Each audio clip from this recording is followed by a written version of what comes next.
Dear student, आज हम ANTS 6 full test paper discuss करेंगे जूलॉजी का। तो चलो स्टार्ट करते हैं क्वेश्चन नंबर 151 से।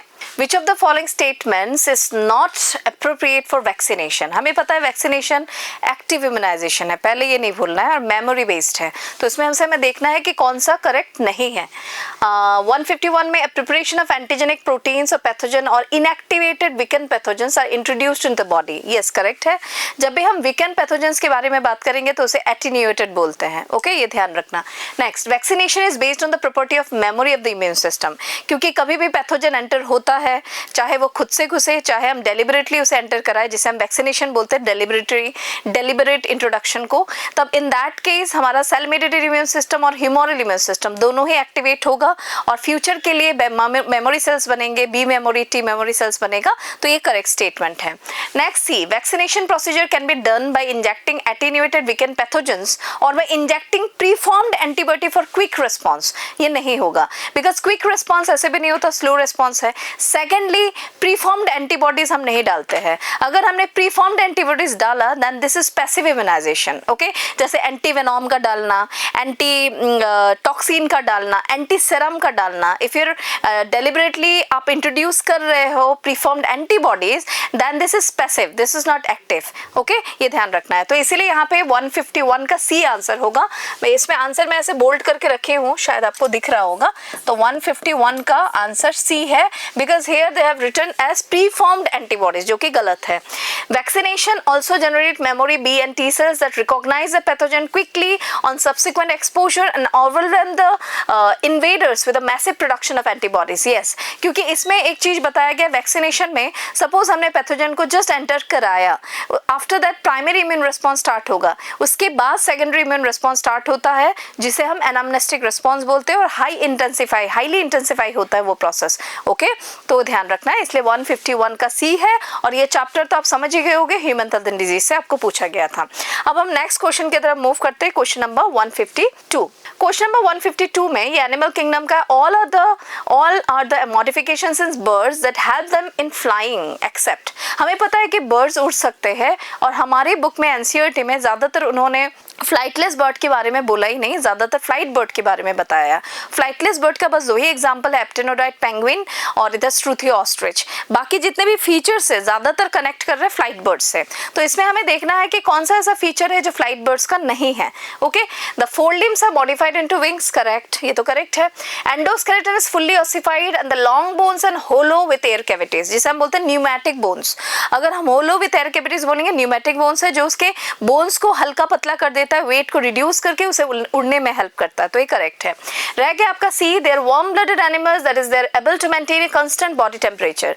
ये फीचर बर्ड्स का है, मैमल का भी है, बट ये फ्लाइट फीचर नहीं है बर्ड का। आपको यहाँ पे बोला था फ्लाइट फीचर कौन सा नहीं है मार्क करने, इसलिए आपको सी मार्क करना होगा। तो इसमें आंसर आ रहा है आपका 152 का आपका सी आ रहा है। ओके, और नेक्स्ट हम देखते हैं air sacs connected to lung supplement respiration. Yes, air के सेक्स जो होता है लंग्स के बाहर होते हैं, जिसमें एयर कैपिलरीज होता है, ब्लड कैपिलरीज नहीं होता है। जैसे हमारे एल्वियोली में ब्लड कैपिलरीज है, हाईली वस्कुलराइज्ड है, एयर सेक्स आर नॉट वस्कुलराइज्ड, ये ध्यान रखना। और ये भी एक ऐसा फीचर है जो फ्लाइट अडेप्टेशन को सपोर्ट करता है। तो इसमें आंसर, बेस्ट आंसर होगा 152 का सी। अब हम नेक्स्ट क्वेश्चन की तरफ मूव करते हैं, question number 153. Aldosterone causes reabsorption of sodium and water from the distal parts of the tubule, that is DCT. The secretion of aldosterone from zona glomerulosa of adrenal cortex is governed by, इसमें answer है angiotensin 2। क्योंकि ये जानबूझ को आपको ये question दिया गया है, क्योंकि हमारे एनसीईआरटी में केमिकल कोऑर्डिनेशन इंटीग्रेशन में ACTH के बारे में लिखा है। ACTH एड्रेनोकॉर्टिकोट्रोपिक हार्मोन है जो एंटीरियर पिट्यूटरी से सिक्रीट होके जोना फेसिकुलेटा को स्टिमुलेट करता है। लेकिन जोना ग्लोमेरुलोसा जो एड्रिनल कॉर्टेक्स का फर्स्ट पार्ट है, उसे स्टिमुलेट कौन करता है, ये क्वेश्चन कभी डाल सकते हैं। तो इसीलिए आपको याद रखना है, इसमें एंजियोटेंसिन 2 आंसर बेस्ट होगा। आपको यहाँ पे थोड़ा सा समझना है, मैं बता दूं, सपोज रास मैकेनिज्म से रिलेटेड है। रेनिन एंजियोटेंसिन एल्डोस्टेरोन सिस्टम होता क्या है ब्लड में, जब GFR फॉल होता है, GFR fall means sodium low means blood pressure low. Okay तो ब्लड का flow towards the kidney slow जाता है। तो ऑटोमेटिकली जो जेजी सेल्स होते हैं एफरेंट आर्ट्रियोल के सराउंडिंग में, एफरेंट आर्ट्रियोल के सरफेस में, अराउंड एफरेंट आर्ट्रियोल, अराउंड पहले लिखना था अराउंड एफरेंट आर्ट्रियोल, तो जेजी सेल्स सिक्रीट करते हैं रेनिन, RENIN। ये रेनिन जो होता हार्मोन है जो हमारे ब्लड में ऑलरेडी प्रेजेंट एंजियोटेंसिनोजन जो एक प्लाज्मा प्रोटीन है जो सिक्रीट करता है लीवर, इसे तोड़ता है, तोड़ के उसे छोटा सा प्रोटीन में कन्वर्ट करता है जिसका नाम है एंजियोटेंसिन 1। ये एक पेप्टाइड है, ओके एंजियोटेंसिन 1। एंजियोटेंसिन 1 अभी लंग्स का एक एंजाइम होता है angiotensin converting enzyme, lungs enzyme, ये एनसीईआरटी में लंग्स एंजाइम मेंशन नहीं है, इससे एंजियोटेंसिन 2 बनेगा। अब यही एंजियोटेंसिन 2 ऑटोमेटिकली GFR राइज करेगा, इंक्रीज ऑफ GFR राइज मतलब ग्लोमेरुलर फिल्ट्रेशन रेट इंक्रीज करेगा by constricting the efferent arteriole and there behaving like ADH की तरह ये फंक्शन करता है एंजियोटेंसिन 2 और दोनों ही वैसोकंस्ट्रिक्टर है। अब ये ऑटोमेटिकली एंजियोटेंसिन 2 जाके इंफॉर्मेशन देगा ज़ोना ग्लोमेरुलोसा को। जैसे zona glomerulosa of adrenal cortex को पता चलेगा यहाँ सिक्रीट होगा एल्डोस्टेरॉन। क्या सिक्रीट होगा? एल्डोस्टेरॉन। अब यही एल्डोस्टेरॉन जाके हमारे DCT से सोडियम को और वाटर को लेके, मेनली सोडियम, द प्राइमरी जो उसका फंक्शन है सोडियम को रीएब्जॉर्प्शन, और सेकेंडरीली वो वाटर को रीएब्जॉर्ब करके हमारे बॉडी में बैक कर रहा है। तो हमें इससे ये पता चलता है कि angiotensin 2 is responsible for stimulating the zona glomerulosa for the secretion of aldosterone. एक चीज याद रखना है, एल्डोस्टेरॉन का फंक्शन यूरिन आउटपुट लो करना है, एल्डोस्टेरॉन का फंक्शन वाटर इलेक्ट्रोलाइट बैलेंस का है, ADH का फंक्शन भी यूरिन आउटपुट लो करना है और वाटर इलेक्ट्रोलाइट बैलेंस है। लेकिन एंजियोटेंसिन 2 वैसोकंस्ट्रिक्टर है और ADH वैसोकंस्ट्रिक्टर है, एल्डोस्टेरॉन वैसोकंस्ट्रिक्टर नहीं है क्योंकि उसका रिसेप्टर एफरेंट आर्ट्रियोल में नहीं है। एल्डोस्टेरॉन कंस्ट्रिक्ट नहीं करता एफरेंट आर्ट्रियोल को, ठीक है, ये ध्यान रख लेना प्लीज। और उसी कंस्ट्रिक्शन प्रोसेस में भी कभी फ्यूचर में पूछ ले, मायोजेनिक रेगुलेशन बोलते हैं, थोड़ा सा सुन लेना अच्छे से, उसे हम मायोजेनिक रेगुलेशन बोलते हैं क्योंकि आर्ट्रियोल में स्मूथ मसल होता है। ओके चलो, ये आई थिंक आपका क्लियर हुआ होगा। अब हम नेक्स्ट क्वेश्चन की तरफ मूव करते हैं। क्वेश्चन नंबर 154 ये ह्यूमन रिप्रोडक्शन का है। Which of the following statements is incorrect? Sperm release from the seminiferous tubules are transported to outside the accessory ducts. Accessory ducts का क्या है? पहले रेटिटेस्टिस है, फिर वासा एफरेंशिया है, फिर हाईली कॉइल्ड एपिडिडाइमिस है, फिर अनकॉइल होकर वास डिफरेंस बनता है, then they connect to the duct of seminal vesicle in the dorsal side of urinary bladder, फिर जाके इजैकुलेटरी डक्ट बनता है and runs throughout the urethra up to the tip of the penis. तो ये correct है। Number B, increase level of GnRH that is gonadotropin hormone releasing hormone जो कि हाइपोथैलेमस का है, acts at the anterior pituitary gland and stimulates the secretion of LH and FSH। हमें पता है हाइपोथैलेमस न्यूरो हार्मोन सिक्रीट करता है रिलीजिंग एंड इनहिबिटिंग। तो रिलीजिंग हार्मोन के लिए एंटीरियर पिट्यूटरी गोनाडोट्रोपिन सिक्रीट करते हैं और इनहिबिटिंग हार्मोन अगर आया हाइपोथैलेमस से तो LH और FSH का जो फंक्शन है वो बंद हो जाता है, या FSH जनरली बंद होता है, फिर LH धीरे धीरे खुद ब खुद ही कम हो जाता है ब्लड में। तो यहाँ तक करेक्ट है।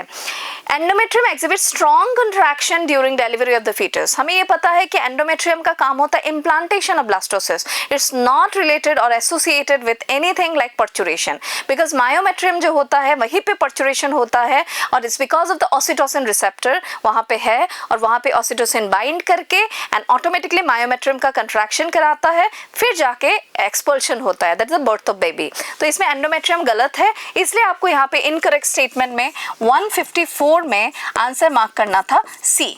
नेक्स्ट देखो, secretion of epididymis, vas deferens, seminal vesicle and prostate are essential for maturation and motility of sperm, जो कि पुराने बुक में पेज नंबर 48 के सेकंड पैराग्राफ में मेंशन है। एक चीज और याद रखना है कि प्रोस्ट्रेट ग्लैंड जो होता है वो अनपेयर्ड है और सेमानियल वेसिकल बल्बरेथ्रन ग्लैंड पेयर्ड है। ओके, ये आप याद रख लेना। चलो अब हम नेक्स्ट क्वेश्चन की तरफ मूव करते हैं। क्वेश्चन नंबर 155 जो कि बायोटेक्नोलॉजी से आपको पूछा है, प्रिंसिपल वाले चैप्टर से। असर्शन में लिखा है E coli having PBr322 with DNA insert at BAMH1 site cannot grow in a medium containing tetracycline. Okay, मैं समझा रही हूँ आपको। रीजन में recognition site for the BAMH1 is present in tetracycline region of PBr322।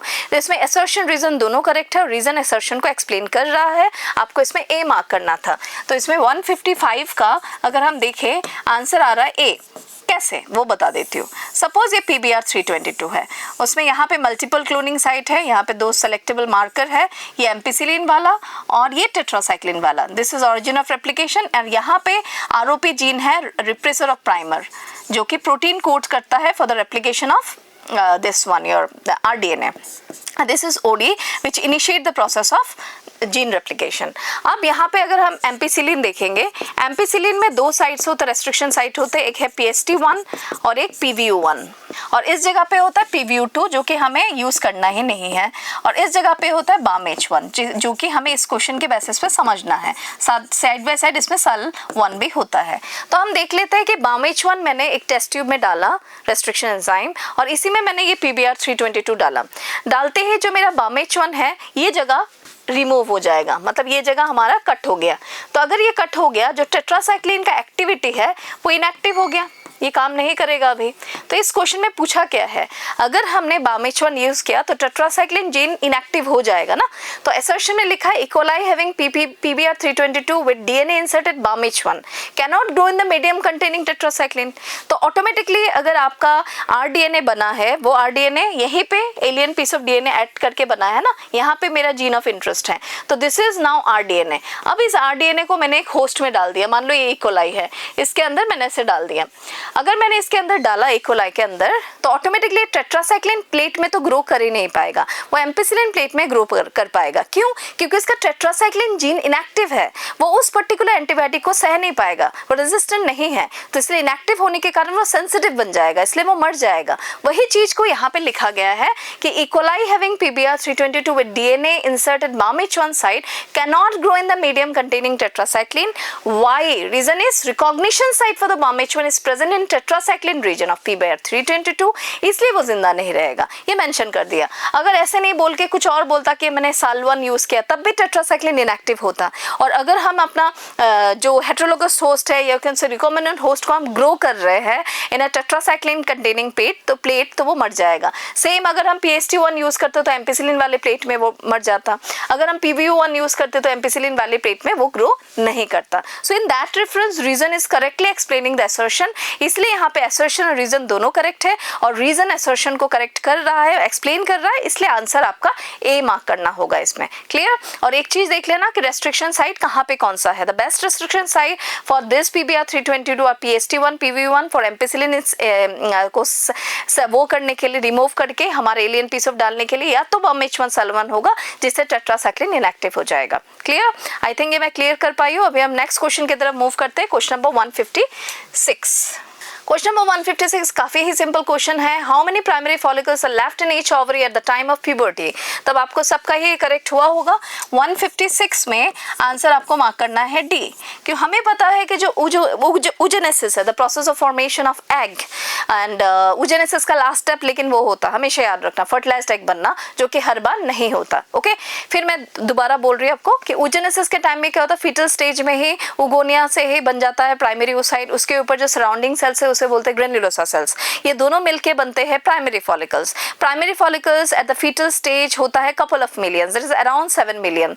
लेकिन जब बच्चे के बर्थ हो जाता है, that after birth up to puberty, ये डिजेनरेट हो जाते हैं काफी सारे प्राइमरी फॉलिकल्स, और रिड्यूस्ड होकर नंबर हो जाता है 60,000 to 80,000 इन ईच ओवरी. तो आपको यहाँ पे वही पूछा है कि how many primary follicles are left in each ovary at the time of puberty, that is 60,000 to 80,000. Puberty का मतलब होता है सेक्सुअल मैच्योरिटी. और दूसरा आपको एक चीज याद रखना पड़ेगा, बाकी जो फॉलिकल्स डैमेज हो जाते हैं उसे हम क्या बोलते हैं, एट्रेटिक फॉलिकल, और उस प्रोसेस को, डिजेनरेशन प्रोसेस को बोलते हैं फॉलिक्यूलर एट्रेशिया. ओके, ये ध्यान रखना. अब हम नेक्स्ट क्वेश्चन की तरफ मूव करते हैं. Question number 157. क्वेश्चन नंबर 157 भी काफी इंटरेस्टिंग क्वेश्चन है केमिकल कोऑर्डिनेशन इंटीग्रेशन का. Insulin is a peptide hormone which plays a major role in the regulation of glucose homeostasis. Insulin acts mainly on. हमें पता है कि इंसुलिन पेनक्रियास के beta cell से सिक्रीट होता है, और उसका रिसेप्टर हेपेटोसाइट और एडिपोसाइट्स में है. तो आपको आंसर इसमें मार्क करना था सी, क्योंकि इसमें हेपेटोसाइट और एडिपोसाइट्स लिखा हुआ है, बाकी कोई भी आंसर इससे मैच नहीं कर रहा है. तो 157 का आंसर आपको सी मार्क करना था. ठीक है, ये भी करेक्ट हुआ होगा. अब हम नेक्स्ट क्वेश्चन की तरफ मूव करते हैं. Question number 158. 158 भी काफी अच्छा इंटरेस्टिंग क्वेश्चन है, सिंपल भी है। Medulla oblongata is a part of hind brain which contains centre for the all types of activity for the survival of life with the exception of, देखो हमें पता है कि medulla oblongata respiratory centre, rhythm centre है, cardiovascular reflex को control करता है, gastric secretion को कंट्रोल करता है, डाइजेशन चैप्टर में स्वेलिंग वाला था जो अभी आपको नहीं चाहिए, तो इसमें ऐसा कौन सा ऑप्शन है जो ये मेंटेन या रेगुलेट नहीं करता है डायरेक्टली, तब इसमें आंसर ऑस्मोरेगुलेशन होगा, क्योंकि ऑस्मोरेगुलेशन का बेस्ट आंसर अगर अभी एनसीईआरटी के बेसिस पे पूछा जाए तो हाइपोथैलेमस से होगा, इसीलिए आपको इसमें आंसर सी मार्क करना था। तो 158 का आंसर क्या है? सी। ओके, क्योंकि C is a function of hypothalamus. Osmoregulation is a function of hypothalamus as a part of forebrain. Clear? चलो, और अगर आपको ऑस्मोरेगुलेशन डायरेक्टली नहीं मिला, ये एक्सक्रीशन वाले चैप्टर में देखना ऑस्मो रिसेप्टर्स लिखा है, जहाँ पे एडीएच सर्किट के बारे में बोला है, रेगुलेशन ऑफ किडनी फंक्शन, उससे रिलेट करके डाला गया है। ओके, अब हम नेक्स्ट क्वेश्चन की तरफ मूव करते हैं, question number 159। Which step proved to be the main challenging obstacle in the production of human insulin by genetic engineering? ये आपको पता है कि आरडीएनए टेक्नोलॉजी में ए पेप्टाइड और बी पेप्टाइड को निकाल के अलग अलग इक्वलाई में बनाना पड़ता है, फिर उन दोनों पेप्टाइड को निकाल के असेंबल करना पड़ता है बाय डाइसल्फाइड लिंकेजेस, यही सबसे चैलेंजिंग वो है असेंबल करना। तो यही क्वेश्चन आपको बायोटेक्नोलॉजी के एप्लीकेशन चैप्टर से पूछा है, वहाँ पे डायरेक्टली एनसीईआरटी में मेंशन है कि the more challenging part of the rDNA technology for insulin production is getting insulin assembled into mature form by combining A and B polypeptides with disulfide linkages. Okay, चलो, तो इसलिए answer आपको 159 में mark करना था C। Clear? चलो, अब हम नेक्स्ट देखते हैं कि कौन सा क्वेश्चन है। Which option is not true for baculoviruses? Baculoviruses microbes in human welfare, आप देखते ही समझ गए होंगे। Pathogens that attack insects and the arthropods, तो ये करेक्ट है। नेक्स्ट है बायोलॉजिकल कंट्रोल एजेंट्स में गिरता है, करेक्ट। ऑर्गेनिक फार्मिंग में comes under genus nucleopolyhedroviruses, correct है। तो इसमें आपको पूछा not true, shown negative impacts on plants, no, इसमें कोई भी प्लांट में, मैमल्स में, बाकी आर्थ्रोपोड्स में उसमें कोई भी नेगेटिव इंपैक्ट शो नहीं करता, क्योंकि नैरो स्पेक्ट्रम है, वो कुछ स्पेसिफिक आर्थ्रोपोड्स को ही टारगेट करता है, और जितने भी बायो कंट्रोल एजेंट्स होते हैं वो नैरो स्पेक्ट्रम ही होते हैं, including bacillus thuringiensis, lady birds, dragon fly और ट्राइकोडर्मा और एनी अदर स्पीसीज जो कि हम यूज करते हैं इन ऑर्गेनिक फार्मिंग। तो इसमें आंसर 160 का ऑटोमेटिकली डी आ जा रहा है, क्योंकि नेगेटिव इंपैक्ट इसका नहीं है। ओके, अब हम नेक्स्ट क्वेश्चन की तरफ मूव करते हैं, क्वेश्चन नंबर 161। क्वेश्चन नंबर 161 आपको बायोमोलिक्यूल से पूछा है, which of the following is a false for about chitin? It is a homopolymer of N-acetyl glucosamine। Yes, N-acetyl glucosamine is a derivative of monosaccharide, जो उसका unit है नाक molecule. Nitrogen containing polysaccharide, उसमें nitrogen है। Next है can form a helical secondary structure which can hold iodine molecules in the helical portion. This is a point for starch, it's not a point for chitin, क्योंकि chitin का ऐसा कोई भी point NCERT में है नहीं, और वो आयोडीन से जाके बॉन्ड फॉर्म नहीं करता है, स्टार्च करता है और ग्लाइकोजन करता है, सेलुलोज भी नहीं करता है। नेक्स्ट देखते हैं exoskeleton of arthropods for example have a complex polysaccharide called chitin together with cell wall of fungi, जो कि एनसीईआरटी में मेंशन है।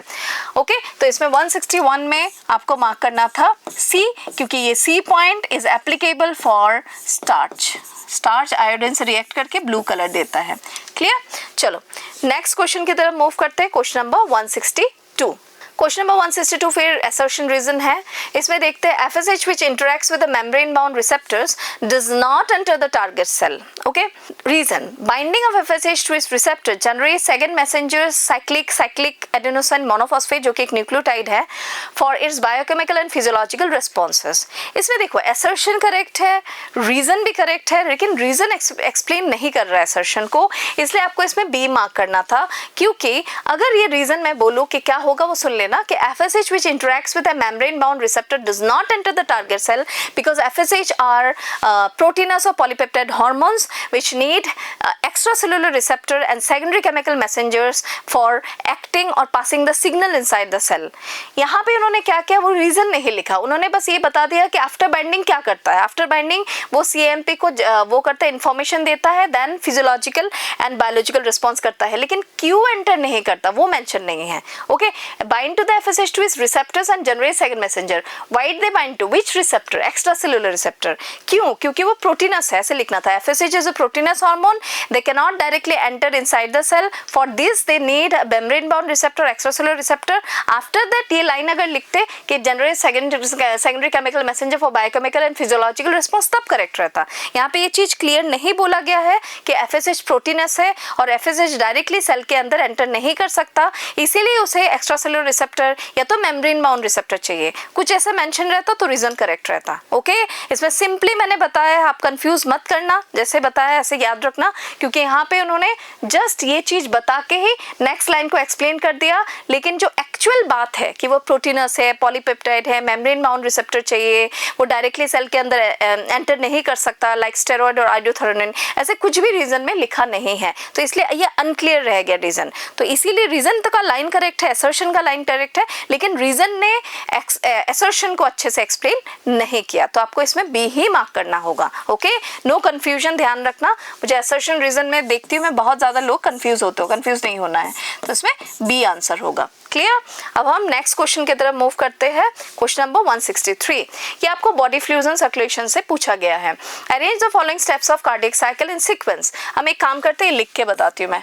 163 में पहले हम देखते हैं, इसमें देखो आंसर हमने बोल्ड करके रखा है डी, तो 5 आपका क्या है?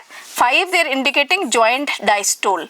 जॉइंट डायस्टोल एक ऐसा स्टेज है जिसमें हमारा चारों चैम्बर रेस्ट में रहता है और वेंट्रिकुलर फीलिंग होती है, एवी वाल्व ओपन रहता है और सेमिनल वाल्व क्लोज रहता है, तो 5 पहले होगा। फिर हुआ 1, ऐसे note general section potential. General section potential कब? जब वेंट्रिकल 70% फिलअप हो जाता है, वो खुद से ही एक्साइट होता है, क्योंकि हमारा हार्ट मायोजेनिक है, वो खुद से बीट ऑरिजिनेट करता है और खुद से एक्साइट होता है, ऑटो एक्साइटेबल है, तो 1 होगा, तो करेक्ट है। फिर इसके बाद ये और लाइन मैंने लिखा नहीं, फिर इसके बाद है 4, मिला के देखो 4 में क्या है? Atrial systole. इसी के बाद एट्रियल सिस्टोल होगा, करंट ऐसे नोड का ऑरिकुलर वॉल में फैलेगा और ऑरिकल को दबोच के उसको कंट्रैक्ट करके जो ब्लड है 30% blood flow towards the ventricle increase होगा।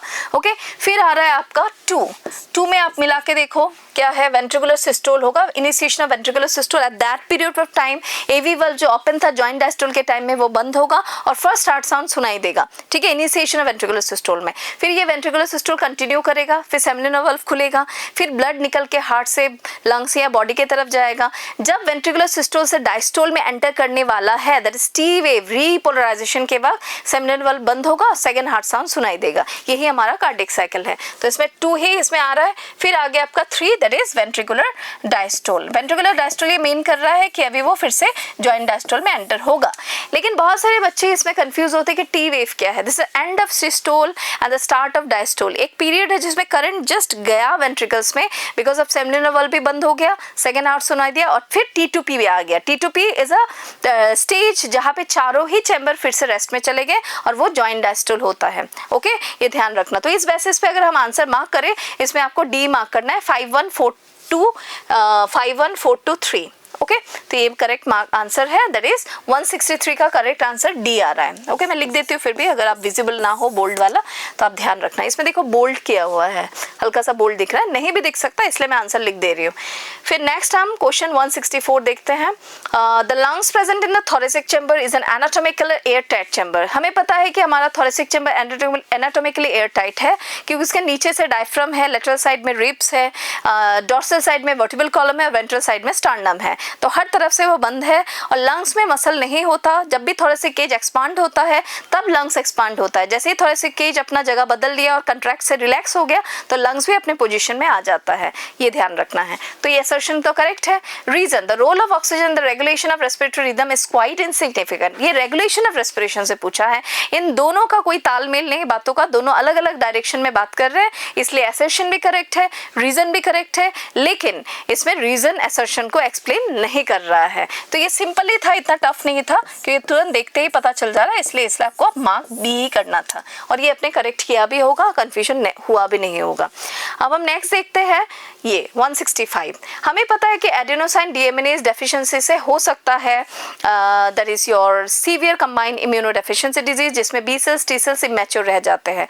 तो ऑटोमेटिकली हम सोचे इसमें से कौन सा बेस्ट फंक्शन होगा। इम्यून सिस्टम दिख गया, डिसफंक्शन इम्यून सिस्टम, यही बेस्ट आंसर है, बाकी इससे रिलेट नहीं कर रहा है, क्योंकि एडेनोसाइन डीएमिनेज एक ऐसा जीन है जिसके नॉन फंक्शनल वर्क से अगर वो फंक्शन नहीं कर रहा है तो बी सेल्स और टी सेल्स दोनों ही इमैच्योर रह जाएंगे, और इसके कारण क्या होगा, उसे एससीआईडी हो सकता है, जो कि 4 ईयर गर्ल चाइल्ड का हुआ था। उसके बाद बोन मैरो ट्रांसप्लांटेशन या तो एंजाइम रिप्लेसमेंट थेरेपी से इसे क्योर हम कर सकते हैं, नॉट परमानेंटली, बट हम उसे पीरियडिक ट्रांसफ्यूजन से उसे ठीक रख सकते हैं। अगर एम्ब्रायनिक डेवलपमेंट के टाइम में किया गया तो वो ठीक रहेगा। ओके, चलो अभी हम देखते हैं 165 का आंसर लिख लेते हैं पहले, नहीं तो कंफ्यूजन आ सकता है।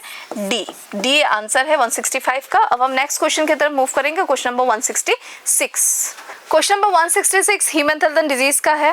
Entamoeba histolytica is a protozoan parasite in the large intestine of human which causes amoebiasis. Choose the appropriate option with reference to its symptom. तो इसमें आंसर आपको मार्क करना है बी, क्योंकि इसमें आंसर डायरेक्टली दिख रहा है, stool with excess mucus and blood clots.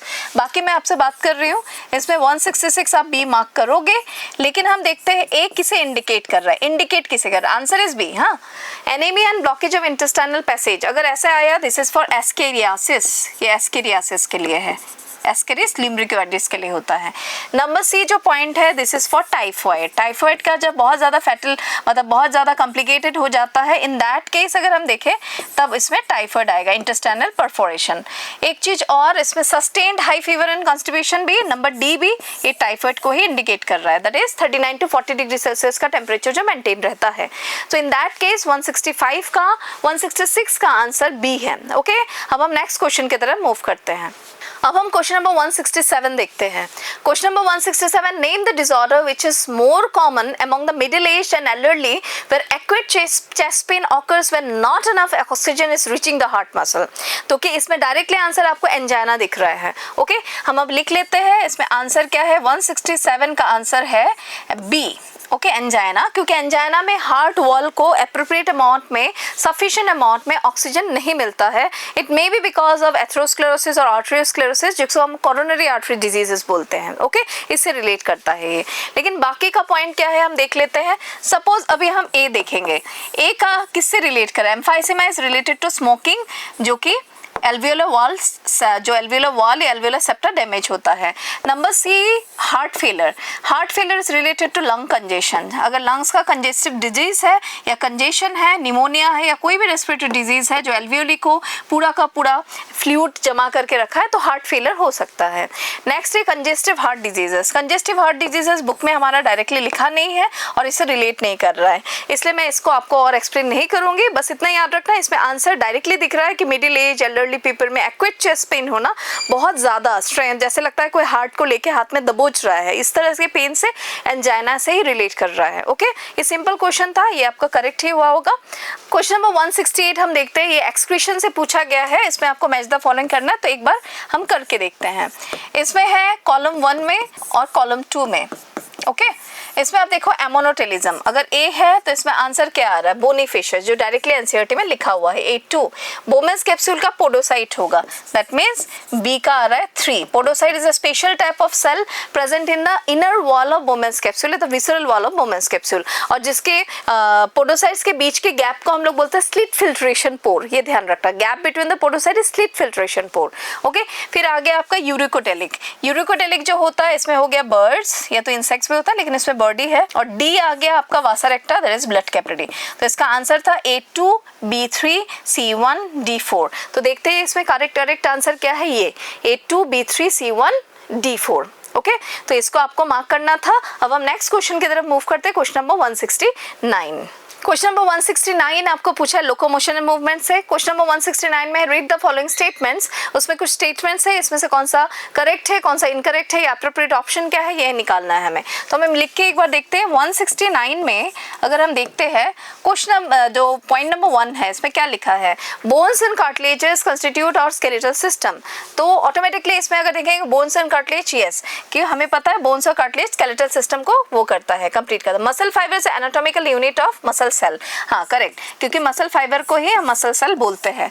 Next है all mammal except sternum is present on the dorsal side of the body, तो ये गलत हो गया क्योंकि स्टर्नम वेंट्रल साइड में प्रेजेंट है, डोर्सल साइड में है स्कैपुला प्रेजेंट, तो ये गलत है क्योंकि इसमें डोर्सल लिखा है, लिखना था इनको वेंट्रल, ओके इसलिए गलत है। अच्छा नेक्स्ट है number 4, all members except if you have 9 cervical vertebrae, इसमें 9 नहीं होके उनको लिखना था, ये भी गलत हो गया, 7 तभी करेक्ट होता। लास्ट में है ना muscle fibre calcium is stored in sarcolemma, sarcolemma में मसल फाइबर स्टोर्ड नहीं होता है, होता है सर्कोप्लाज्मिक रेटिकुलम में, सर्कोप्लाज्मिक रेटिकुलम में इसमें मसल स्टोर होता है। सर्कुलेमा में क्या होता है, सर्कुलेमा में होता है एसिटाइलकोलिन रिसेप्टर और सर्कोप्लाज्म में होता है पैरेलली अरेंज्ड मायोफाइब्रिल्स या तो मायोफिलामेंट्स आप बोल सकते हो, ओके ये ध्यान रखना। तो इसमें आ रहा है करेक्ट कौन सा 1 और 2, तो इसमें आंसर है आपका C 1 2 करेक्ट है, इसलिए आंसर आपको मार्क करना था C, गलत क्यों है समझे तो। और एक चीज याद रखना मसल का सर्कोलेमा पहले है तो उसमें रिसेप्टर है, फिर ये सर्कोप्लाज्मिक रेटिकुलम है तो यहाँ पे कैल्शियम है, फिर ये सर्कोप्लाज्म है जिसमें मायोफाइब्रिल्स होंगे जो कि मायोफिलामेंट्स अरेंज रहेंगे, और जो सर्कोलेमा है उसमें रिसेप्टर रहेगा फॉर एसिटाइलकोलिन। ऐसे क्वेश्चंस आ सकते हैं लेयर वाइज, ओके ये ध्यान रखना। चलो अब हम नेक्स्ट क्वेश्चन की तरफ मूव करते हैं, question number 170। Question number 170, after completion of biosynthetic stage, the product has to be subjected through a series of process before it is ready for marketing as a finished product.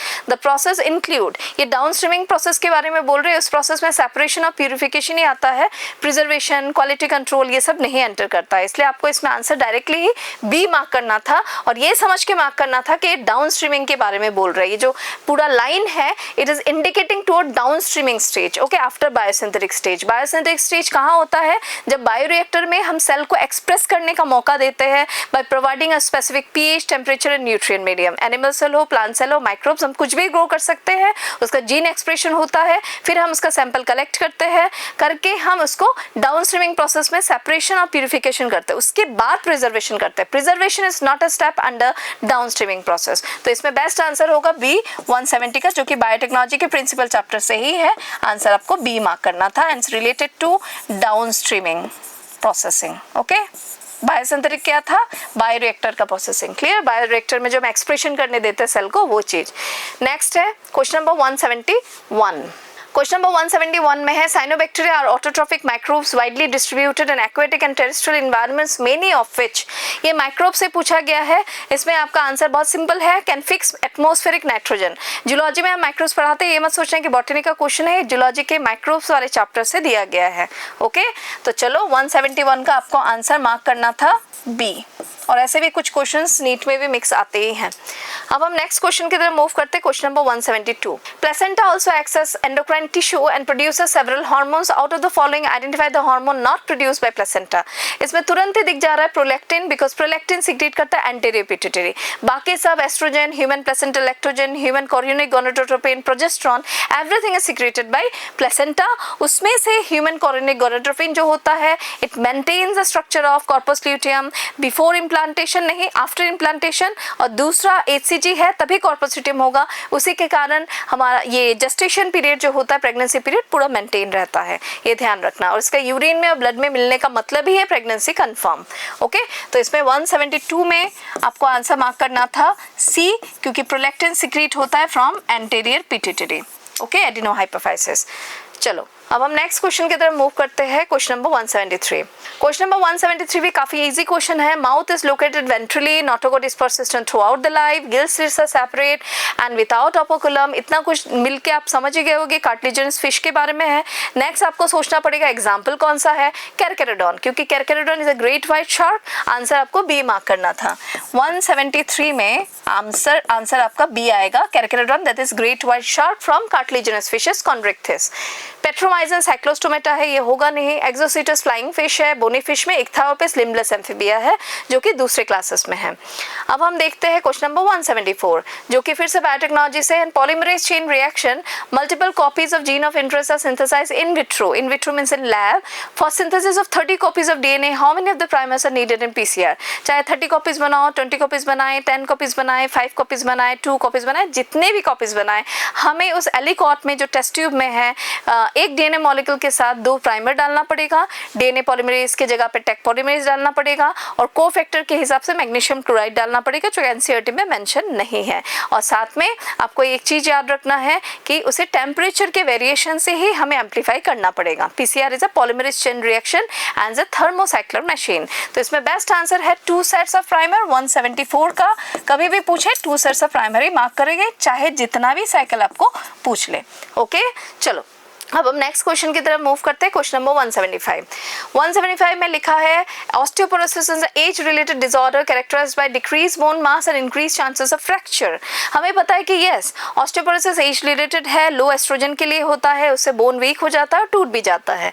Reason is mainly associated with the decrease level of estrogen in blood after the cessation of menstrual cycle in menopause. देखो menopause mention नहीं है, लेकिन menopause के बाद ही लो oestrogen level आता है, और ये करेक्ट रीजन है असर्शन का, ये आपको पता चली गया होगा। एटलीस्ट हमारे लोकोमोशन पार्ट में ये तो मेंशन है लो एस्ट्रोजन, कारण मैंने थोड़ा सा और लंबा कीजिए, मेनोपॉज के बाद एस्ट्रोजन कम होता है। इसी का कारण क्या होता है, ऑटोमेटिकली एस्ट्रोजन हमारे विटामिन डी सिंथेसिस को रोकता है, कैल्शियम एब्जॉर्प्शन को रोकता है, बोन वीक होता है और वो टूट जाता है। तो इसमें ब्यूटीफुली रीजन असर्शन को वो एक्सप्लेन कर रहा है, इसलिए आपको इसमें ए मार्क करना था, 175 का ए मार्क करना था।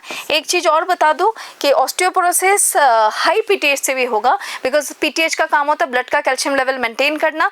जब पीटीएच हाई होगा तो बोन का कैल्शियम लेवल कम हो जाएगा, इसी कारण ऑस्टियोपोरोसिस हो सकता है, कभी आ सकता है low estrogen and high PTH, both are correct. Okay चलो अब हम नेक्स्ट क्वेश्चन की तरफ मूव करते हैं। Question number 176।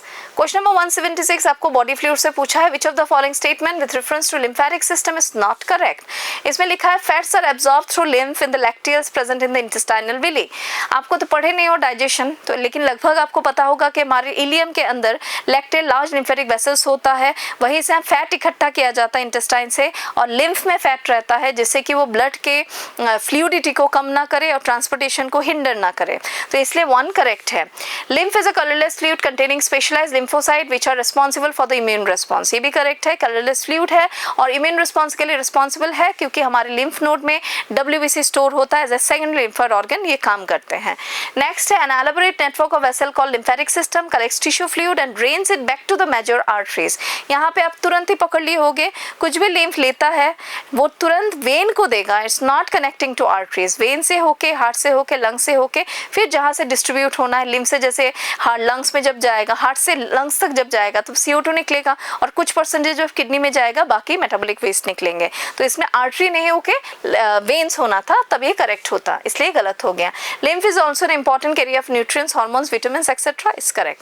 तो इसमें 176 में आपको आंसर मार्क करना था C, क्योंकि इसमें लास्ट में आर्टरी नहीं लिखे वेन लिखना था। तो यहाँ पे वेन नहीं लिखा है, उन्होंने आर्टरी लिखा, इसलिए C गलत है। ओके यहाँ पे पूछा नॉट करेक्ट, आर्टरीज लिखा है, इस जगह पे आर्टरीज लिखा ना, यहाँ पे वेन होना चाहिए था, तभी करेक्ट होता।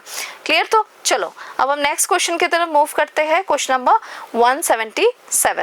177 ने आपको बायोटेक्नोलॉजी से पूछा है, the construction of the first recommended DNA emerged from the possibility of linking a gene encoding antibiotic resistant with the native plasmid of Salmonella typhimurium. This experiment was done by Herbert Boyer and Stanley Cohen in 1972. देखो scientist का नाम कुछ जो दिया है वो सीखना पड़ेगा आपको। ओके इसमें से स्टेनली कोहेन ने प्लाज्मिड के ऊपर स्टडी किया था फ्लोटिंग, और हर्बर्ट बॉयर ने स्टडी किया था स्टिकी एंड्स के ऊपर, रेस्ट्रिक्शन एंजाइम्स का स्टिकी एंड्स बनाने के ऊपर। सो 1969 में, ये याद रखना पड़ेगा, जो कि चैप्टर शुरू होने के पहले जो साइंटिस्ट का जो पेज होता है उसमें मेंशन है। ओके ये देख लेना। और एक चीज बता दो, रिकम्बिनेंट डीएनए जो आर्टिफिशियली बनाया गया था उसका प्लाज्मिड कलेक्ट किया गया था सल्मोनेला टाइफिम्यूरियम से, और एंटीबायोटिक रेजिस्टेंट जीन किसी और से कलेक्ट करके दोनों को कंबाइन करके जो आरडीएनए बना था उसे ई कोलाई में ग्रो किया गया था, कि वो सिमिलर टाइप ऑफ बैक्टीरिया थे इसके लिए। ओके और डीएनए पॉलीमरेज यूज हुआ था ई कोलाई का मेन क्रोमोसोम का, ये ध्यान रखना।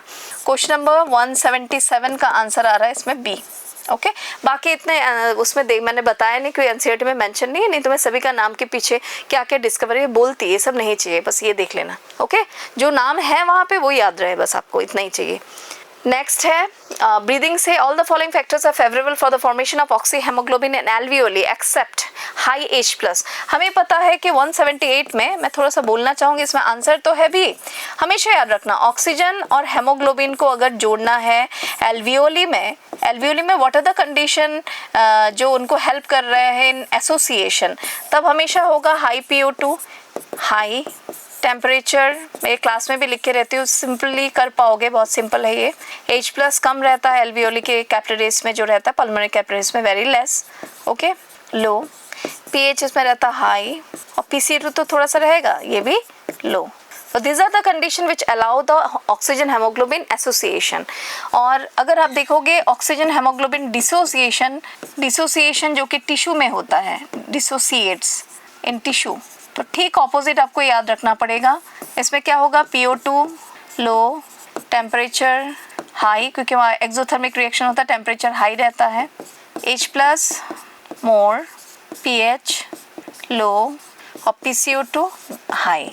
तो दिस आर द कंडीशन, ठीक ऑपोजिट, ये एसोसिएट डिसोसिएट याद रखोगे। और अगर ऑक्सीजन हेमोग्लोबिन एल्वियोली में एसोसिएट हो रहा है तो this condition is responsible for haemoglobin carbon dioxide dissociate. And same thing is applicable for oxygen hemoglobin dissociate. This condition is applicable for hemoglobin carbon dioxide associate। ये ध्यान रखने से आप कुछ क्वेश्चंस जो है वो आराम से कर पाओगे, इसलिए इसमें आंसर आ रहा है बी कि हाई H+ है, बाकी तो फेवर कर रहा है हाई PO2, लो टेम्परेचर, लो PCO2। ओके, तो चलो ये मैंने लिख दिया। फिर नेक्स्ट हम देखते हैं अभी question number 179। Pituitary gland is divided into 3 major parts, pars distalis, pars intermedia and pars nervosa. Name the hormone which is secreted by pars nervosa। हमें ये पता है, ये क्वेश्चन है केमिकल कोऑर्डिनेशन इंटीग्रेशन का। इसमें आंसर आपको मार्क करना था डी। मैं एक बार बता दूं कैसे। 179 का आंसर डी है। इसमें होता क्या है, ये हाइपोथैलेमस है और ये हो गया आपका एंटीरियर पिट्यूटरी, ये पोस्टीरियर पिट्यूटरी। इसके अंदर दो तरह के टिश्यूज है ह्यूमन में, एक पार्स डिस्टलिस है और एक पार्स इंटरमीडिया है। पार्स डिस्टलिस से 6 ट्रॉफिक हार्मोन सिक्रीट होते हैं, पार्स इंटरमीडिया से सिक्रीट होता है MSH, और यहाँ पे है पार्स नर्वोसा जो कि पोस्टीरियर पिट्यूटरी के अंदर है, इससे सिक्रीट होता है ADH और ऑक्सीटोसिन। ये हार्मोन्स डायरेक्टली जो न्यूरॉन्स होते हैं हाइपोथैलेमस के वो छोड़ के जाते हैं, क्योंकि हाइपोथैलेमस ये दोनों न्यूरॉन्स को बनाता है, बस ये स्टोर करता है और रिलीज करता है। और यहाँ से ब्लड कैपिलरी नेटवर्क होता है, ये एक्सॉन है, यहाँ तक ही घुसेगा। फिर उसके बाद जो भी वेनस सिस्टम है, ब्लड कैपिलरी नेटवर्क है, पोर्टल सर्कुलेशन, उससे ये इन्फॉर्मेशन पास करता है जिससे कि पास डिस्टलिस को कंट्रोल कर पाए या पास इंटरमीडिया को कंट्रोल कर पाए। और ह्यूमन में पास डिस्टलिस और पास इंटरमीडिया एक ही पाउच के अंदर है, एंटीरियर पिट्यूटरी। तो ये हो गया आपका एंटीरियर पिट्यूटरी एडिनोहाइपोफाइसिस, ये हो गया पोस्टीरियर पिट्यूटरी न्यूरोहाइपोफाइसिस, और ये दोनों पार्ट जो है हाइपोथैलेमस है। हाइपोथैलेमस का एक्सॉन डायरेक्टली इसमें एंटर करता है, इसमें एंटर नहीं करता, ये पोर्टल सर्कुलेशन के थ्रू काम करता है, वेनस सर्कुलेशन बोलते हैं उसे। ठीक है, आप समझे हो गए ये। तो इसमें आंसर इसमें ADH और ऑक्सीटोसिन होगा। FSH कहाँ से सिक्रीट होता है, LH से कहाँ से, anterior pituitary. Estrogen ovarian hormone है, ग्रेन्युलोसा सेल से, ग्राफिन फॉलिकल और कॉर्पस ल्यूटियम दोनों से सिक्रीट होता है। प्रोजेस्टेरोन प्रिंसिपल हार्मोन किसका है, कॉर्पस ल्यूटियम का है। कॉर्टिसोल कहाँ से सिक्रीट होता है, जोना फेसिकुलेटा ग्लूकोकॉर्टिकोइड है जो कि एड्रिनल कॉर्टेक्स का है। प्रोलैक्टिन एंटीरियर पिट्यूटरी से सिक्रीट होता है। ADH का दूसरा नाम क्या है, वेसोप्रेसिन है। ओके, ये ध्यान रखना। चलो अब नेक्स्ट क्वेश्चन है 180। Name the aschelminthes parasite which is responsible for chronic inflammation of organs usually the lymphatic vessels of the lower limbs. फिर से हीमोथैलेमस डिजीज है, बहुत सिंपल क्वेश्चन है। इसमें आंसर वुचेरियर बेनक्रॉफ्टी है तो वुचेरियर मेलिए होगा। तो अगर कुछ भी लिखा है आपको मार्क कर देना है। ओके, क्यों हमें पता है कि वुचेरियर बेनक्रॉफ्टी और लिम्फेटिक सिस्टम को डैमेज करके एडेमा करता है। नीचे वाला पोर्शन, जेनाइटल पोर्शन, लेग बहुत ज्यादा एक्सेसिव स्वेलिंग हो जाता है, जिसे हम लोग बोलते हैं पेनलेस स्वेलिंग एडेमा। तो इसमें आंसर होगा ए। ओके, अब हम नेक्स्ट क्वेश्चन की तरफ मूव करते हैं। क्वेश्चन नंबर 181 है आपका, पूछा है आपको इससे इवोल्यूशन से। इसमें आंसर आपको मार्क करके देखा है, देखो सी, इसमें देख लो डायरेक्टली। एडाप्टिव रेडिएशन का ए का 4 आ रहा है, डार्विन फिंचेस। हमें पता है कि best example of adaptive radiation according to NCERT आपको याद रखना है डार्विन फिंचेस। और डार्विन फिंचेस कौन से नेचुरल सिलेक्शन में आएगा, तब डिसरप्टिव में आएगा, वो ध्यान रखना है कि वो स्पेसिएशन को सपोर्ट करता है। कन्वर्जन एवोल्यूशन में आपका आ रहा है बी का 3 that is wings of butterfly and bird. Conversion, क्यों हमें पता है कि विंग्स बटरफ्लाई हो या बर्ड का हो, कन्वर्जन में ही गिरेगा। दोनों अलग अलग ऑरिजिन से है लेकिन फंक्शनल एडाप्टिव फीचर्स उन दोनों का सेम है फॉर वॉलेंट एडाप्टेशन। नेक्स्ट है divergent evolution, that is C का 2 bones of 4 limbs in man and whale, जिनका 4 लिम्ब जो है humerus, radius ulna, tibia radius ulna, metacarpal phalanges और सिमिलर। तो इसमें 2 आएगा। और डी जो है 1 होगा, that is evolution by anthropogenic action. Anthropogenic action को हम लोग बोलते हैं ह्यूमन मेड एक्शन। इसका आंसर आ रहा है selection of resistant varieties due to excessive use of herbicides and pesticides. तो इसमें आंसर आपको मार्क करना था सी। 181 का आंसर सी मार्क करना आपको इवोल्यूशन का है। सिंपल ही था, इतना टफ नहीं था, लेकिन इस तरह का क्वेश्चंस पूछते रहते हैं, वो ध्यान रखना है। Question number 182 chemical coordination integration से है। इसमें आपको पूछा glucagon and insulin hormones can be distinguished based on. Distinguish जब पूछा डिफरेंस देखना पड़ेगा। ए, बी और सी तीनों पढ़ के देखो, तीनों ही सिमिलर फीचर्स में आ रहे हैं बिकॉज इंसुलिन पेनक्रियास से सिक्रीट होता है, टारगेट उसका हेपेटोसाइट्स है। ग्लूकागॉन का भी टारगेट हेपेटोसाइट्स ही होगा। हेपेटोसाइट्स को वो लेने नहीं देगा ग्लूकोज और इंसुलिन लेने देगा, बस उतना ही फर्क है। दूसरा है रिसेप्टर्स उनका इंट्रासेलुलर या तो मेम्ब्रेन बाउंड रिसेप्टर्स ही होंगे क्योंकि पेप्टाइड हार्मोन्स है। Okay, so in that basis A B C similar है। और डी जो है the role in the mechanism of the maintaining glucose homeostasis, ये तुम्हारा क्या हो जाएगा, ऑपोजिट होगा because insulin is hypoglycaemic and glucagon is hyperglycaemic. In that reference they're opposite, तो उस रेफरेंस में ऑपोजिट है और बाकी ए बी सी जो होता है वो सिमिलर फंक्शंस में आ जाएंगे। तो 182 में ए बी सी तीनों सिमिलर फंक्शन में आ रहा है और पूछा है तुम्हें डिस्टिंग यूज करना है, तो डी ही आ रहा है correct answer as a answer, क्योंकि ये डिस्टिंग यूज कर रहा है बिकॉज ये बता रहा है कि इसका होमेस्टेसिस जो है ग्लूकोज होमेस्टेसिस का मैकेनिज्म ये डिफरेंट है। ग्लूकागॉन जो होता है हाइपरग्लाइसेमिक है, लिखा नहीं है लेकिन ये मीन कर रही है हाइपरग्लाइसेमिक है, ब्लड शुगर लेवल इंक्रीज करता है। और इंसुलिन जो है वो हाइपोग्लाइसेमिक है जो ब्लड शुगर लेवल डिक्रीज करता है, हाइपोग्लाइसेमिक। ओके, चलो अब हम नेक्स्ट क्वेश्चन की तरफ मूव करते हैं। Question number 183। Question number 183 animal kingdom का है। Which of the following statement is wrong? Bioluminescence is well marked in 10 of 4। Yes, तो ये करेक्ट है। आपको पूछा wrong. Earthworms possesses lateral appendages parapodia which helps in swimming. No, Nereis में होता है लेटरल अपेंडेजेस पैरापोडिया जो उसे स्विम करने में हेल्प करता है, ये गलत है। तो इसमें आंसर आपको 183 का हम लिख लेते हैं, बी आ रहा है। 183 आपको बी मार्क करना है। अर्थवर्म नहीं होगा, इसमें नेरिस होता तो ये करेक्ट होता। इसमें अर्थवर्म लिखा है इसलिए बी गलत है, लेकिन आंसर बी ही है क्योंकि रॉन्ग पूछा।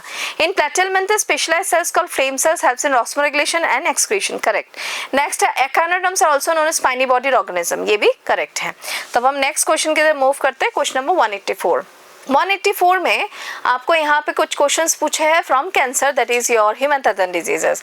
Read the following statement with reference to cancer. Antibodies against cancer specific antigens are also used for detection of cancer, certain cancer.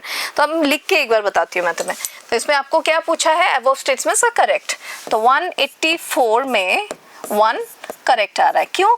क्योंकि हमारी बॉडी में कुछ सेल्स होते हैं बी सेल्स। अगर हम उस बी सेल्स को, उस पेशेंट के बी सेल्स को निकाल के, जिसका कैंसर है उसे पकड़ते हैं, बी सेल्स को निकाल के माइलोमा सेल्स जो उसके बॉडी में जो कैंसरस सेल्स है दोनों को फ्यूज करके हाइब्रिडोमा सेल्स बनाए, they can sense, B cells can sense और मोनोक्लोनल एंटीबॉडीज लैब में बनाते हैं। उसी मोनोक्लोनल एंटीबॉडी को रेडियो आइसोटोप से अगर हमने अटैच कर दिया और उसके बाद हमने उस पेशेंट के बॉडी में इंजेक्ट किया, तब वो बॉडी में उस जगह पे जाके अटैच होगा जहां पे कैंसर स्प्रेड हुआ है। So in that basis they help in identifying the parts कहाँ पे कैंसर स्प्रेड हुआ है। तो इसीलिए इसमें 1 करेक्ट है। 2 techniques of molecular biology can be applied to detect genes in individuals with inherited susceptibility to certain cancer. ये भी एनसीईआरटी का लाइन है और ये करेक्ट है बिकॉज अगर मान लो कि किसी के फैमिली में बहुत ज्यादा कैंसर का प्रॉब्लम हो रहा है, रैपिडली कैंसर है, तो वो पहले से जानना चाहता है कि क्या उसके बॉडी में भी ऐसा कुछ है। तो वो कुछ सेल्स को, मान लो कोलोरेक्टल कैंसर है या तो किसी का मान लो ब्रेस्ट कैंसर है या तो प्रोस्टेट कैंसर है, किसी चीज का भी, उस एरिया का सेल्स को निकाल के और जेल इलेक्ट्रोफोरेसिस में रन करके फिर उसके जेनेटिक मेकअप को, डीएनए स्ट्रैंड्स को हम स्टडी कर सकते हैं। ठीक है, डीएनए फिंगरप्रिंटिंग जैसे करते हो ऐसा हम स्टडी करके HGP ह्यूमन जीनोम प्रोजेक्ट के उस प्रोजेक्ट से मिलाने से, कंबाइन करके मिलाने से पता चल जाए कि इस जगह पे म्यूटेशन आया है। तो अगर म्यूटेशन आया है तब हमें पता चल सकता है कि वो ससेप्टेबल है, उसके फ्यूचर में हो सकता है। तब हम उस पर्टिकुलर पेशेंट को गाइड कर सकते हैं कि किस तरह से हम उसके कैंसर को रोक पाए। अगर इनिशियल स्टेज से ही पता चल गया तो उसका चांसेस ऑफ सर्वाइवल काफी ज्यादा बच जाता है। यही बताना चाह रहे हैं इसमें।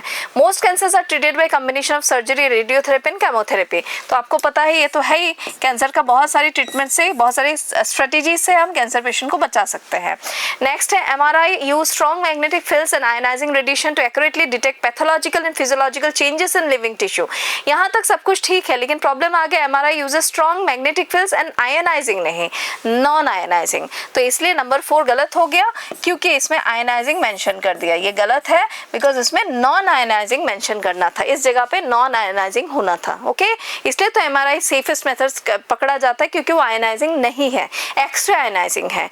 ओके, गामा रेज आयनाइजिंग है, लेकिन एमआरआई मैग्नेटिक रेजोनेंस जो इमेजिंग है ये जो यूज करते हैं ये नॉन आयनाइजिंग है, और यूवी रेडिएशन भी क्या होता है? नॉन आयनाइजिंग है, उससे रिलेट करके है। ओके, चलो इसमें आंसर आपका कितना आ रहा है? बी, 1 2 3 करेक्ट, तो आंसर आपको बी मार्क करना था। चलो अब नेक्स्ट क्वेश्चन की तरफ मूव करते हैं, क्वेश्चन नंबर 185। क्वेश्चन नंबर 185 काफ़ी सिंपल है, जो कि एक्सप्रेशन से ही है या तो आपका एनिमल किंगडम का मिक्स है। 185 में आपका आंसर निकलना चाहिए। सपोज ए का है ग्रीन ग्लैंड है तो क्रस्टेशिया आएगा A4, बी अगर आप देखोगे इसमें आएगा 3 एम्फिओक्सिस प्रोटोनेफ्रिडिया, और सी अगर आ गया तो आपका 2 एनिलिडा, और डी अगर आ रहा है that is 1 crystallize oxalate. Okay, तो इन दैट बेसिस आंसर आपका आ रहा है सी 4 3 2 1, 4 3 2 1। ओके, तो 185 का आंसर आपका आ रहा है सी। सेक्शन बी में देखते हैं 186 क्या है? A molecular diagnostic technique based on antigen antibody reaction. ये आपको पता है एलाइजा होगा कि एंटीजन एंटीबॉडी इंटरेक्शन हमेशा एलाइजा होता है, enzyme linked immunosorbent assay. Okay, तो इसमें 186 में आपने सभी ने करेक्ट किया होगा, आंसर सी है। 187 में हम देखते हैं the process of formation of mature female gamete is called oogenesis which is markedly different from spermatogenesis. In this context all the following statements are correct except, तो इसमें से आपको निकालना है कौन सा गलत है। ये ह्यूमन रिप्रोडक्शन के पेज नंबर 48 से लिया गया है, कुछ स्टेटमेंट से देखो। oogenesis initiated during embryonic development stage when a couple of million gamete mother cells are formed within each fetal ovary। तो हम देख लेते हैं इसमें आंसर 187 में तो पूरा ही करेक्ट आ रहा है, ए करेक्ट है। ओके, हमें पूछा है गलत कौन सा है, A is correct. Okay, number B इसमें इनकरेक्ट है। ये इनकरेक्ट क्यों है? यही आंसर आपको मार्क करना है, ये है आंसर, इस क्वेश्चन का आंसर है बी, क्योंकि some oogonia formed and added after birth. ये कभी नहीं होगा, उगोनिया फीटल स्टेज में बन जाता है, ये ऐड भी नहीं होता है, फॉर्म भी नहीं होता, कुछ नहीं होगा आफ्टर बर्थ। उगोनिया जितना बनना है फीटल स्टेज में बन जाता है और oogenesis शुरू भी हो जाता है, तो इसीलिए यहाँ पे ये इनकरेक्ट है। नंबर सी करेक्ट ही है। देखो, this cell start division enter into the process 1 of meiotic division and gets temporary arrested at the stage called primary oocyte। Primary oocyte meiosis 1 के प्रोसेस 1 में अरेस्टेड रहता है, तो ये करेक्ट है। Large number of primary follicles degenerate during the phase from the birth to puberty, ये मैंने आपको थोड़ी देर पहले समझाया था, तो यहाँ पे सी और डी दोनों करेक्ट आ रहा है। तो करेक्ट आ गया तो ऑटोमेटिकली आपको एक्सेप्ट पूछा, गलत कौन सा पूछा, इसलिए आपको बी मार्क करना था, क्योंकि उगोनिया ऐड नहीं होता है। Okay, after birth, added after birth नहीं होगा कभी भी, ध्यान रखना। Next 188 difficulty in breathing causing wheezing with the inflammation of bronchi and bronchus is a characteristic feature of, तुरंत ही आपको पता चल गया होगा एम्फाइसीमा नहीं सॉरी एस्मा, और एस्मा में inflammation of bronchi and bronchus होता है, ट्रैकिया नहीं होता। एम्फाइसीमा में स्मोकिंग से रिलेटेड है, ब्रोंकाइटिस इन्फ्लेमेशन ऑफ ब्रोंकाई ब्रोंकियोस से रिलेटेड है, और लेकिन ब्रोंकाइटिस जब भी पूछेंगे एनसीईआरटी में है नहीं, इतना टेंशन नहीं लेना है। ओके, एस्मा जब भी बोलेंगे इन्फ्लेमेशन ऑफ ब्रोंकाई एंड ब्रोंकियोस, उसको ब्रोंकाइटिस से लिंक मत करना। नेक्स्ट है ऑक्यूपेशनल रेस्पिरेटरी डिसऑर्डर्स, उसमें loss of elasticity of lungs होता है जिसका हम फाइब्रोसिस बोलते हैं। उसमें कुछ एग्जांपल्स आ सकते हैं, एस्बेस्टोसिस, सिलिकोसिस, न्यूमोकोनियोसिस, फिर बाइसिनोसिस, ऐसे नाम अगर मिल गया नोसिस तो ऑक्यूपेशनल हेल्थ हज़ार्ड में गिरेगा। तो 188 में आंसर आपको साफ सुथरा दिख ही रहा है, बहुत सिंपल था, ए। ओके, विजिंग साउंड भी लिखा है और एलर्जी भी है, one form of allergy also. अब क्वेश्चन नंबर 189 देखते हैं।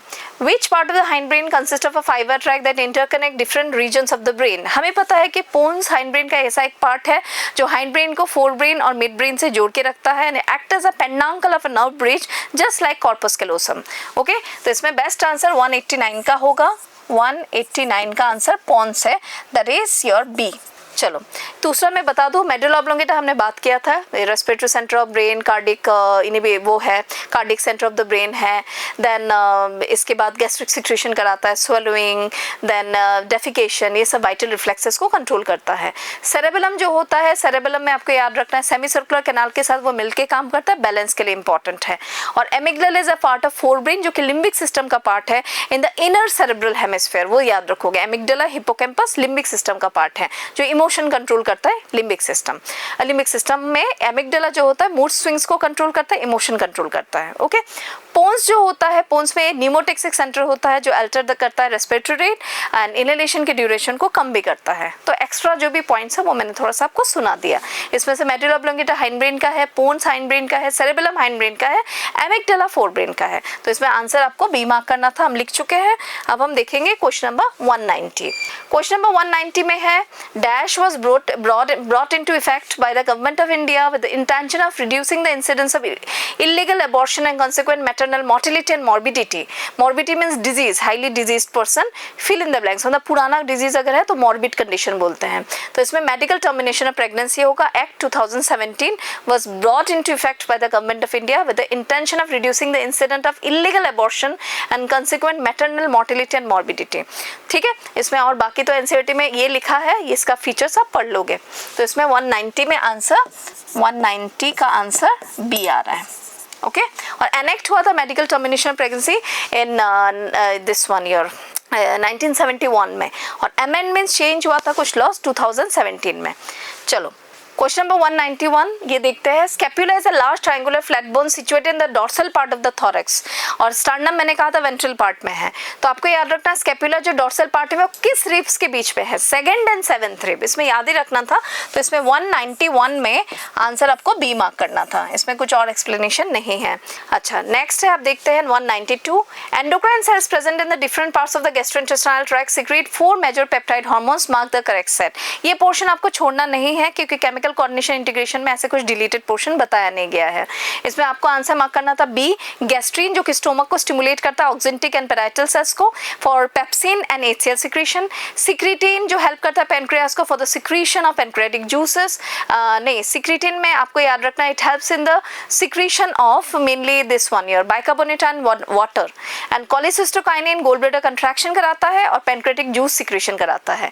गैस्ट्रिक इनहिबिटरी पेप्टाइड ये गैस्ट्रीन को एक्टिव होने से, ज़्यादा एक्टिव होने से रोकता है, उसे चेक करता है उसके सिक्रीशन को, जिससे कि एचसीएल का सिक्रीशन एक पर्टिकुलर पीरियड ऑफ टाइम तक ही हो। तो इसमें ये सेट आप देखते ही समझ गए होंगे कि gastrin, secretin, cholecystokinin, gastric inhibitory peptide ये हमारे एलिमेंट्री कैनाल के हार्मोन्स है, इसलिए आपको इस सेट में 192 में आपको मार्क करना था बी।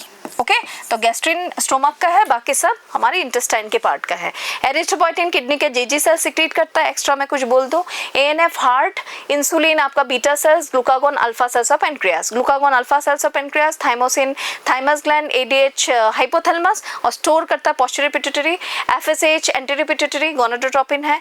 गैस्ट्रिन स्टोमक, थायरोसिन हमारा follicular cells of thyroid gland, catecholamines adrenal medulla जो कि एड्रिनलिन और नॉन एड्रिनलिन है, और एलएच एक गोनाडोट्रोपिन है, एंटीरियर पिट्यूटरी से सीक्रेट होता है। ओके, चलो हम नेक्स्ट क्वेश्चन की तरफ मूव करते हैं। 193 म्यूकोसा एसोसिएटेड लिम्फोइड टिश्यू, इसमें आपको याद रखना है कि कौन सा इसमें पूछा है, कौन सा करेक्ट है कौन सा इनकरेक्ट है, ऐसे स्टेटमेंट्स है। Is associated with the lining of the major tracts respiratory, digestive and urinogenital tract, ये करेक्ट है। And constitute about 50% of lymphoid tissue, अगर होता तो करेक्ट होता, यहाँ पे 40% है तो ये 2 गलत हो गया स्टेटमेंट 2, इसलिए आपको ए मार्क करना था। Only 1 is correct, only 2 is correct, both 1 and 2 correct, both 1 and 2 incorrect नहीं होगा। इसमें बेस्ट आंसर है ए, ओनली 1 करेक्ट, 2 गलत क्यों है? अगर 2 के जगह पे जो 2 स्टेटमेंट इसमें 40 के जगह पे 50 रहता तब करेक्ट होता, 40 नहीं होगा। ओके, चलो म्यूकोसल एसोसिएटेड लिम्फोइड टिश्यू का पॉइंट हो गया। अब हम नेक्स्ट क्वेश्चन की तरफ जाते हैं 194। अब marine cartilaginous fish that can produce electric current, torpedo, इसमें आंसर आपको चुपचाप टॉर्पेडो मार्क करना था और आपने किया भी है, मुझे पता है ये करेक्ट होगा ही। तो इसमें बी है। प्रिस्टिस सॉ फिश है, कार्टिलेजिनस फिश, स्कोलियोडन डॉग फिश है, कार्टिलेजिनस फिश, ड्रैगन, स्टिंगरे है, कार्टिलेजिनस फिश है। एग्जाम्पल्स देख लोगे आप। ये है बायोमोलिक्यूल में कोफैक्टर वाला पार्ट का। Zinc is a cofactor proteolytic enzyme carboxypeptidase, जो कि एनसीईआरटी में मेंशन इन पेज नंबर 159 हमारे एनसीईआरटी बुक में। तो 195 का आंसर बी होगा। कार्बोक्सीपेप्टाइडेज में जिंक होता है, और haem is a prosthetic group of catalase and peroxidase, वो कोफैक्टर वाला पार्ट आप अच्छे से थोड़ा सा रीडिंग कर लेना। ओके, चलो अब क्वेश्चन नंबर 196 देखते हैं। स्टेटमेंट नंबर 1 में डाला है genetic drift occurs due to sudden population migration. हमें पता है कि जेनेटिक ड्रिफ्ट स्मॉल पॉपुलेशन को अफेक्ट करता है और ये by chance change in the nature है जिसके लिए कोई भी रेडी नहीं था। It may be because of sudden natural calamities, forest fire या किसी भी कारण हो सकता है। Statement 2 analogous structures are a result of convergent evolution. हमें पता है कि analogy always refer to convergence and homology always refer to divergence. तो इसमें बोथ द स्टेटमेंट करेक्ट है। आपको 196 में आंसर मार्क करना था ए। ओके, ये भी सिंपल था इवोल्यूशन का क्वेश्चन। अब हम नेक्स्ट क्वेश्चन की तरफ मूव करते हैं, क्वेश्चन नंबर 197 देखते हैं अभी। A tertiary follicle is characterised by all the following except two polar bodies. देखो, टू पोलर बॉडीज नहीं बनेगा, वो तभी पॉसिबल है if sperm is entering inside the egg, और वो कहाँ पे होता है? फैलोपियन ट्यूब में होता है। ओके, इसलिए आपको यहाँ पे टू पोलर बॉडीज मार्क करना है। बाकी फीचर्स एंट्रम, सेकेंडरी ओसाइट के सेकेंडरी ओसाइट बना लेता है, मियोसिस 1 कंप्लीट कर लेता है, थिका इंटरना, थिका एक्सटर्ना सभी होगा। इसलिए यहाँ पे 197 का आंसर आपको सी मार्क करना है। अब हम नेक्स्ट क्वेश्चन की तरफ देखते हैं, क्या दिया है। 198 cleared blood is pumped back to the body through dash after adding this. ये हेमोडायलिसिस से है। अगर किडनी मेल फंक्शनिंग के कारण यूरिया जमा हो रहा है तो उसे होल्ड नहीं करना, उसे निकालना है, नहीं तो किडनी फेलियर हो सकता है। तो इसलिए इसमें बेस्ट ऑप्शन है कि जो क्लियर्ड ब्लड है वो वेन में डालते हैं बाय एडिंग एंटी हेपरिन, क्योंकि हम निकालते वक्त हेपरिन डालते हैं आर्टरी से, और जब हम डालेंगे बॉडी में क्लियर करके तब एंटी हेपरिन डालना है। तो इसलिए इसमें 198 का आंसर आपको मार्क करना था B, vein and anti heparin. Question number 199 जो कि फ्रॉक का क्वेश्चन है। Male frog can be distinguished externally from a female frog by all the following feature except. इसमें आपको ध्यान रखना है एक्सटर्नली पूछा है, इंटरनली नहीं। और एक चीज याद रखना है, मॉर्फोलॉजी, इंटरनल मॉर्फोलॉजी होता है वो एनाटॉमी है, और अगर ऐसे एक्सटर्नल मॉर्फोलॉजी भी होता है एक्सटर्नल फीचर्स के ऊपर। तो इसमें बेस्ट आंसर आ रहा है A and B, because presence of sound producing vocal sac, ये एक फीचर, एक्सटर्नल फीचर जो कि मेल फीमेल को डिफरेंशिएट करता है। और दूसरा presence of copulatory pad on the first digit of the four limbs, ये भी उसे हेल्प करता है डिस्टिंग्विश करने में मेल फीमेल का, बिकॉज मेल फ्रॉग और फीमेल फ्रॉग दोनों ही सेक्सुअली डायमॉर्फिक है। ओके, तो इसमें बेस्ट आंसर आपका आ रहा है बी, इसलिए आपको 199 में बी ही मार्क करना था। बाकी अगर ऑप्शन मिला के देखो सब इंटरनल फीचर से रिलेटेड है, तो इसलिए ये नहीं आएगा सी डी। ओके, बट ये करेक्ट है कि अगर तुम देखोगे टेस्टिस है या मेसोऑर्कियम है तो मेल का फीचर आ जा रहा है, लेकिन ये एक्सटर्नल फीचर नहीं, इंटरनल डिफरेंस में आ जाएगा, एक्सटर्नल डिफरेंस में नहीं। ओके, चलो अब हम नेक्स्ट क्वेश्चन की तरफ मूव करते हैं जो कि लास्ट क्वेश्चन है, क्वेश्चन नंबर 200। क्वेश्चन नंबर 200 काफी सिंपल है, जो कि माइक्रोब्स के चैप्टर से दिया गया है। The technology of biogas production was developed in India mainly due to the efforts of Indian agriculture research institute and Khadi and village industries commission. इसलिए इसमें आंसर आपको बी मार्क करना था, और ये आपको काफी इजी लगा भी होगा, तो इसीलिए आपको आंसर इसमें बी ही मार्क करना। इजी के लिए नहीं, आंसर यही है, Indian agriculture research institute and KVIC। Okay, तो आज हमारा जो भी फुल टेस्ट का डिस्कशन है ANTS 6 का खत्म हुआ, फिर हम नेक्स्ट ANTS 7 में मिलते हैं। Thank you.